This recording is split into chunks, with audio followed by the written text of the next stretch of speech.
भारत में 2 करोड़ से भी ज्यादा लोग ट्रेनों में सफर करते हैं। इसका मतलब ऑस्ट्रेलिया की पूरी आबादी ट्रेनों पर घूम रही है।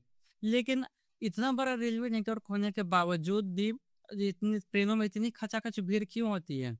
इसका कारण जनता नहीं है, इसका कारण है रेलवे का पूरा ऑपरेशन सिस्टम।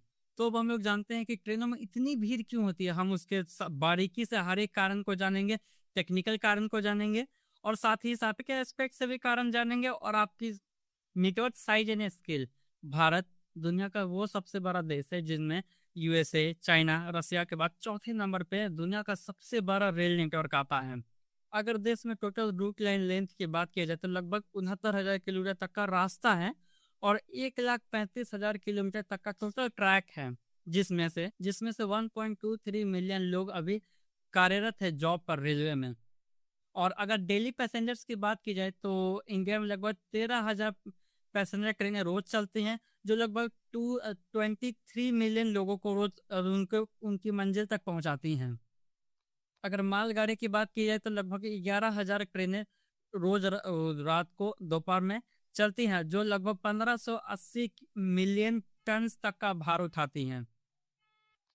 अगर बात की जाए मोशन ट्रेन यानी एक्टिव ट्रेन की इस वक्त कितनी ट्रेनें हमारे देश में चलती, तो लगभग 20,000 ट्रेन अभी इस वक्त चल रही हैं। उन 20,000 में से इंडिया में रेल नेटवर्क का 99.9% रेल नेटवर्क का इलेक्ट्रिफिकेशन हो चुका है, यानी कि ब्रॉड गॉज इलेक्ट्रिफिकेशन हो चुका है। अगर ट्रेनों की ऑपरेशनल स्पीड की बात करें तो लगभग 75 किलोमीटर पर आवर है, और मैक्सिमम 130 किलोमीटर पर आवर। जो सुपर फास्ट ट्रेनें होती है वो 130 तक जाती है। ये इतना हमारे देश में ट्रेनों को स्पीड कैटेगरी के हिसाब से उनको डिवाइड किया गया है। जो रेगुलर पैसेंजर ट्रेन है वो लगभग 55 से लेकर 80 किलोमीटर पर आवर तक के स्पीड से चलती हैं, और जो पैसो एक्सप्रेस ट्रेन है वो 80 से लेकर 110 किलोमीटर पर आवर तक की स्पीड से चलती हैं ऑपरेशनल स्पीड। और जो सेमी हाई स्पीड ट्रेन है जैसे कि फ्लैगशिप ट्रेन जैसे कि वंदे भारत, ये सब ट्रेनें 160 से लेके 180 किलोमीटर तक की जा सकती हैं। और दूसरी तरफ अगर देखें तो हमारे देश में एक और नया बड़ा प्रोजेक्ट स्टार्ट हो रहा है। उस प्रोजेक्ट का नाम है डीएफसी कॉरिडोर। भविष्य में भी कुछ और एडवांस ट्रेनें आ रही हैं जिनका नाम है Mumbai Ahmedabad high speed rail corridor. इसकी स्पीड लगभग 320 किलोमीटर पर आवर तक की होंगी। और एक और ट्रेन है, उस ट्रेन का नाम है हाइड्रोजन ट्रेन। एक और कैटेगरी है, रेलवे ट्रेनों को प्रायोरिटी यानी कि महत्व के हिसाब से उसको ट्रीट करती है। जो प्रीमियम ट्रेनें हैं, प्रीमियम ट्रेनें की लिस्ट में आ जाएंगे वंदे भारत, शताब्दी एक्सप्रेस, राजधानी एक्सप्रेस, तेजस एक्सप्रेस। और अगर एक्सप्रेस ट्रेनों की बात की जाए पे आती हैं पैसेंजर ट्रेन, जो पीला वाला जो मेमू ट्रेन डेमू ट्रेन होता है वो सब तीसरे नंबर पर होती है, यानी कि इनको ज्यादा वेट करना पड़ेगा अगर कोई बड़ी ट्रेन आ रही है तो। और सबसे कम प्रायोरिटी दी जाती है फ्रेट ट्रेन को, मालगाड़ी को सबसे कम। इनको रात रात के समय में ज्यादातर चलाया जाता है। जो बड़े बड़े स्टेशन होते हैं वो एक पार्किंग लॉट का काम करते हैं। वो कैसे काम करते हैं, उन ट्रेन स्टेशन के पीछे में एक यार्ड लगा होता है। उन्हीं यार्डों में ट्रेनों की मरम्मत होती है, सफाई होती है, पेंटिंग होती है, डेंटिंग होती है। मतलब किसी ट्रेन को अगर कोई नेक्स्ट जर्नी स्टार्ट करना है तो रात को वो उसी यार्ड में आएंगी, और उसके बाद अपना जर्नी स्टार्ट करिए अगली सुबह। यहाँ आपके सवाल का जवाब मिल जाएगा। रेलवे टाइम टेबल कंप्रेशन के हिसाब से चलती है।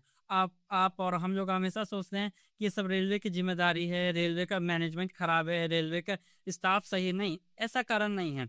रेलवे एक डोमिनो इफेक्ट के नाम पे काम करती है। वो कैसे, जितने भी ट्रेनें होती है वो सब ब्लॉक के हिसाब से चलती है। मतलब एक पटरी का एक ब्लॉक है, तो अगर ट्रेन ए ब्लॉक 1 में है तो ट्रेन बी को ब्लॉक 1 की ट्रेन को जाने का इंतजार करना पड़ेगा।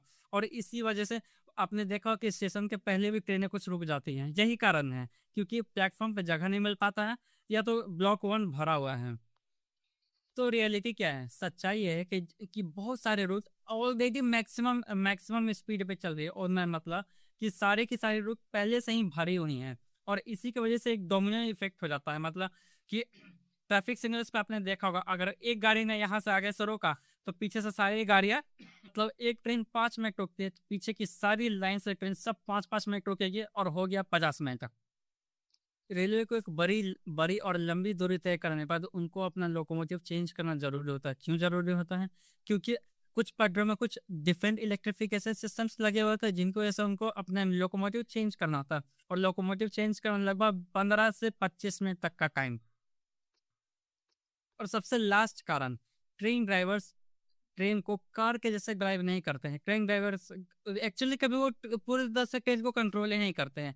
ट्रेन को कंट्रोल किया जाता है स्टेशन कंट्रोल रूम से। पैचेस और ट्रैक सिग्नल्स, ये तीनों मिलकर के इस ट्रेन को कंट्रोल करते हैं। ट्रेन के ड्राइवर सब सिर्फ इतना करता है कि वो सिग्नल्स को फॉलो करता है और स्पीड को कंट्रोल करता है, और बस। तो क्या आप समझ गए कि किस लिए ट्रेन इतना लेट हो जाती है? अगर नॉर्मल ट्रेन को भी अगर इस हिसाब से लाया जाए तो वो भी 50 से 1 घंटा तो लेट होंगे ही होंगे। लेकिन मैंने एक और बात कहा था, प्रायोरिटी सेक्शन। कुछ रेलवेज को प्रायोरिटी दी जाती है। वंदे भारत और शताब्दी एक्सप्रेस जैसे बड़ी बड़ी ट्रेनों को सबसे ज्यादा महत्व दिया जाता है, ताकि उनके जो राइडर्स है उसको समय पर पहुंचाया जा सके। चलिए कुछ रेलवे के फैक्ट्स जान लेते हैं जो आपको पता तो होगा या नहीं भी पता होगा, आप लोग हमेशा देखते होंगे। रेलवे की बोगी के पीछे आपने देखा होगा एक एक साइन लगा होता है। वो क्यों लगा होता है? अगर वो एक साइन ना हो, इसका मतलब कि ट्रेन कहीं धीरे, या तो बोगी अलग हो चुका है, और या तो साइन बताता है कि वो ट्रेन का सबसे लास्ट बोगी है। आपने कभी कभी बड़े बड़े स्टेशनों पर देखा, जैसे कि दीनदयाल उपाध्याय या मथुरा जंक्शन, इन सभी स्टेशनों में क्या होता है कि प्लेटफॉर्म कुछ ज्यादा ही कर्व होता है। वो कर्व इसलिए होता है जियोग्राफिकल रूट्स के कारण। अगर किसी ट्रेन को इधर जाना है तो उसके लिए उस प्लेटफॉर्म को उस हिसाब से थोड़ा सा मोड़ा मोड़ा जा सकता है। दूसरा कारण, स्टेशन ट्रैक्स के बाद बनी थी, तो ट्रैक्स के हिसाब से उन्हें प्लेटफॉर्म बनाना पड़ेगा। अगर आपको ये शॉर्ट वीडियो पसंद आई हो तो वीडियो को लाइक करें, शेयर करें, सब्सक्राइब करें, और मिलते हैं अगले वीडियो में। लेकिन उससे पहले अगर आपको इसका दूसरा पार्ट देखना है या इसका एक्सटेंडेड वर्जन देखना है तो प्लीज़ कमेंट में हमें जरूर